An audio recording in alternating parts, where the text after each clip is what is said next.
Break બાદ ફરીવાર આપનું સ્વાગત છે ને વડોદરાના ફાર્મ હાઉસ જે અખંડ ફાર્મ હાઉસ તેની નજીકથી રાત્રે 10:30 વાગે પોલીસની 5 ટીમો દ્વારા રેડ કરવામાં આવીને અત્યાર સુધી 270 લોકોની અટકાયત કરવામાં આવી હતી, પરંતુ 170થી વધુ લોકોની હાલમાં જામીન પર છુટકારો થયો છે। આ રેડ દરમિયાન પોલીસ કેટલાક સરકારી વાહનો પણ લઈને આવી હતી, પરંતુ પોલીસ જ્યારે ત્યાં પહોંચી તે ચોંકી ઉઠી હતી, કારણ કે તેણે આંક પણ ન હતો કે આખરે કેટલા લોકો ત્યાં હાજર હતા, જેના કારણે ખાનગી વાહનોની સાથે પોલીસના વાહનોની સાથે સાથે કેટલાક લોકોને ખાનગી વાહનોમાં પણ પોલીસ મથકે લાવવામાં આવ્યા હતા।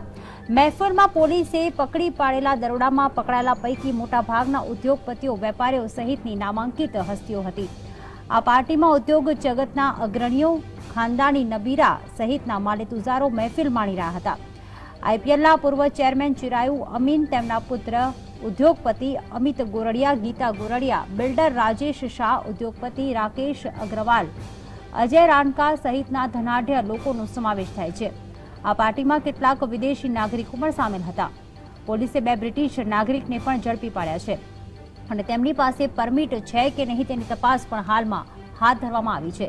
સાથે જ સયાજી હોસ્પિટલમાં તમામ લોકોના બ્લડ સેમ્પલ લેવામાં આવ્યા છે અને બ્લડ સેમ્પલ બાદ આખરે સામે આવશે કે કેટલા લોકોએ દારૂ પીધેલો હતો અને કેટલા લોકોએ નહોતો પીધેલો, પરંતુ કેટલાક નામાંકિત ઉદ્યોગપતિઓ અને બિલ્ડર આ પાર્ટીમાં સામેલ હતા તે પોલીસની તપાસમાં બહાર આવ્યું છે।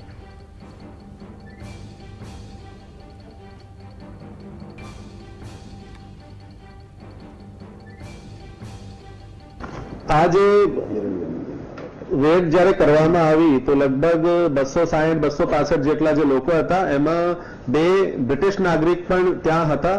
હવે આ જે 2 બ્રિટિશ નાગરિક છે, આ બ્રિટિશ નાગરિકો પાસે સામાન્યતયા જ્યારે ભારતમાં કોઈ બ્રિટિશ નાગરિક અથવા કોઈ બીજા ફોરેનર કોઈ બીજા દેશથી આવે તો અમુક કિસ્સાઓમાં પરમિટ આપવામાં આવે છે। હવે આ જે 2 બ્રિટિશ નાગરિકો છે તેઓ પાસે પરમિટ છે કે કેમ, આ બાબતે તેઓથી વધુ પૂછપરછ હાલ ચાલુ છે અને તમામ દસ્તાવેજ, તમામ રેકોર્ડ ચકાસ્યા પછી પોલીસ તરફથી તટસ્થ કામગીરી કરવામાં આવશે। તો કેટલાક લોકોને જામીન મળી છે, જ્યારે કે જીતેન્દ્ર શાહ અને તેના પુત્ર સામે બિનજામીન પાત્ર હાલમાં ગુનો નોંધવામાં આવ્યો છે। ઉલ્લેખનીય છે કે ભીમપુરામાં આવેલા અખંડ ફાર્મ હાઉસમાં દારૂની મહેફિલ ચાલતી હોવાની બાતમી પોલીસને મળી હતી। પોલીસે ફાર્મ હાઉસમાંથી વૈભવી ફાર્મ હાઉસની અંદર ટેબલ પર લાખો રૂપિયાની કિંમતના વિદેશી દારૂની થોકબંધ બોટલો મળી આવી હતી। જુદા જુદા ટેબલ પર આયોજનબદ્ધ રીતે ગોઠવાયેલી વિદેશી દારૂની બોટલોનો મોટી સંખ્યામાં જથ્થો જોતા જ પોલીસ પણ ચોંકી ઉઠી હતી।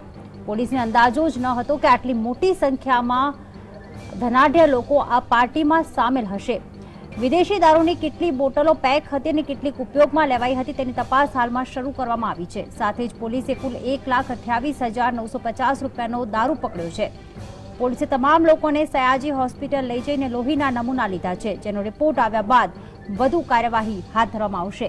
સાથે જ દારૂ ક્યાંથી આવ્યો, તેનો મુખ્ય સૂત્રધાર કોણ છે તે અંગે પણ હાલમાં તપાસ ચલાવવામાં આવી રહી છે। તો અટકાયત બાદ 170 લોકોનો જામીન પર છુટકારો થયો છે। વડોદરા પાસે અખંડ ફાર્મ હાઉસમાં ચાલતી હાઈ પ્રોફાઇલ પાર્ટી પકડાતા જ સમગ્ર શહેરમાં સનસનાટી ફેલાઈ ગઈ છે। વડોદરા પોલીસે લગ્ન પ્રસંગે ચાલતી પાર્ટીમાં મોડી રાત્રે દરોડો પાડીને રંગમાં ભંગ પાડ્યો અને પાર્ટીમાં બેફામ પીરસાતા દારૂ પર દરોડો પાડીને પાર્ટીમાં મહાલી રહેલા શખ્સોના હાથમાં કાયદાની બેડીઓ પહેરાવી દીધી। આ હાઈ પ્રોફાઇલ પાર્ટીમાંથી પોલીસે 261 જેટલા લોકોની અટકાયત કરી છે। આમાંથી મોટાભાગના લોકો દારૂ પીધેલી હાલતમાં ઝડપાયા હતા। સૂત્રો દ્વારા મળતી માહિતી અનુસાર આ પાર્ટીમાં અમદાવાદના અને વડોદરાના મોટા ઉદ્યોગકારો સામેલ હતા। ઉદ્યોગપતિ અને ફાર્મ હાઉસના માલિક જીતેન્દ્ર શાહના પૌત્રીની લગ્ન પાર્ટી હતી, જેમાં ભારે શોરબકોર અને સંગીત ચાલતું હતું, જેથી પોલીસને પાર્ટીની માહિતી મળી અને પોલીસે 100થી પણ વધુ મહિલાઓ સહિત 261 લોકોને ઝડપી પાડ્યા છે। તો આ પાર્ટી ઉદ્યોગપતિ જીતેન્દ્ર શાહ અને તેમના પુત્ર અભય શાહે તેમના ફાર્મ હાઉસમાં યોજી હતી, જેમાં છૂટથી પીરસાતા દારૂએ ન માત્ર તેમના ઘરમાં લગ્ન પ્રસંગ બગાડ્યો છે, સાથે જ મોટી આફત પણ નોતરી છે। પોલીસે આ કેસમાં 2 ગુના નોંધ્યા છે। દારૂબંધીના નવા કાયદા મુજબ જીતેન્દ્ર શાહ અને તેમના પુત્ર અભય સામે બિનજામીનપાત્ર ગુનો નોંધવામાં આવ્યો છે, જેમાં 10 વર્ષની સજાની જોગવાઈ છે, જ્યારે કે બીજો ગુનો પ્રોહિબિશનના કાયદા હેઠળ પાર્ટીમાં હાજર રહેલા લોકો સામે નોંધવામાં આવ્યું છે કે જેમાંથી 179 લોકોને જામીન પર છોડવામાં આવ્યા છે।